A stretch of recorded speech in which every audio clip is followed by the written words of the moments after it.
Let's get straight into it with my Monday panel. Deputy Executive Director at the IPA, Daniel Wild, and Pauline Hanson's Chief of Staff, James Ashby. Well, the big news this week, after a bit of a false start last week with the coalition, back on track though, Susan Lee will announce her shadow cabinet at the end of the week. We're told could be Wednesday or Thursday. Interestingly, the Nats have picked up 6 shadow cabinet positions, 2 in the outer ministry. So that means they've had an increase of 1 in this process.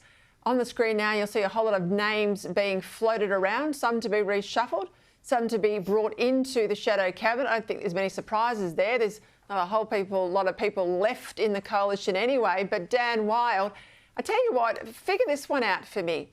So the Nats played brinkmanship with Susan Lee. She blinked.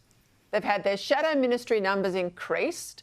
They've got all 4 of their key policy demands, including nuclear power, agreed by the Liberals. But if you read some of the media over the weekend, it's Littleproud's leadership, they say, that's in trouble. Explain that one to me. He's had all the wins.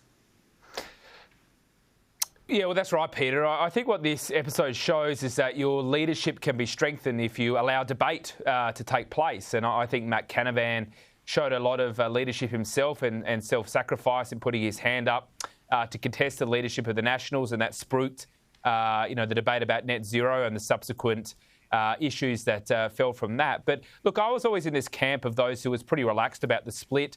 I don't think the coalition needs to put the cart before the horse. There's a lot of talk about the need to have a strong and united coalition.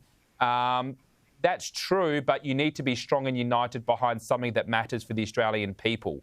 So, the first thing is to make sure you've got your values and your policies in order before, having a deal that may paper over some of the cracks. So I think more debate is better than less.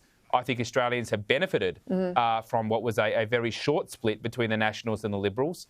And I hope there's much more debate over the coming, not just the coming months, but really all the way up until the next election.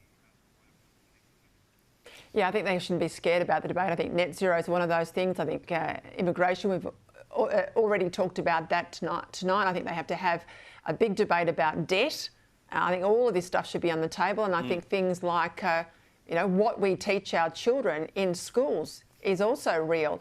Let's talk about this push today from employers to stall the so-called gender pay rises.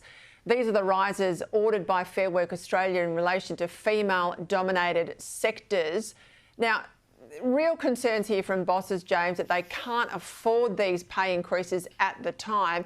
But let's pull apart this whole myth of the gender pay gap, because it's been law since the 1960s that if a woman does this job, she has to be paid the same amount as the bloke that does this job. So in that respect, for the same job, there is no pay differential based on gender. So what's this all about? Well, I'm glad you've pointed that out, Peter, because the reality is if there was a gender gap or a gender differential there, the issue would be no blokes would have jobs because all those employers would only hire cheaper wages of women. I don't like the way the metrics are worked out here. I think it's a real false narrative that's been painted.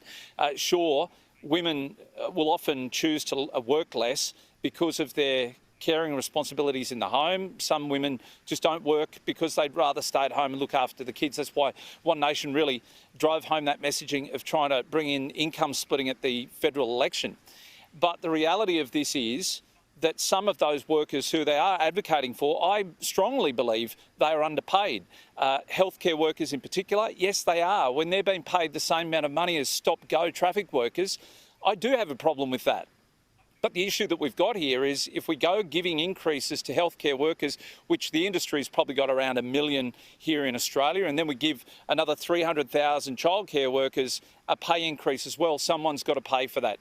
And when we're staring down the barrel of 10 years worth of deficits and $1 trillion worth of debt, something's got to give. Either we take from the NDIS or we take from education, or we put taxes up. And that's precisely what this government have been driven to do following the election. They're already talking about paying more taxes on unrealised gains to be able to afford those promises that they put into play before the election. These are the issues that we face. So if you want pay increases, we also have to see tax increases on the other hand.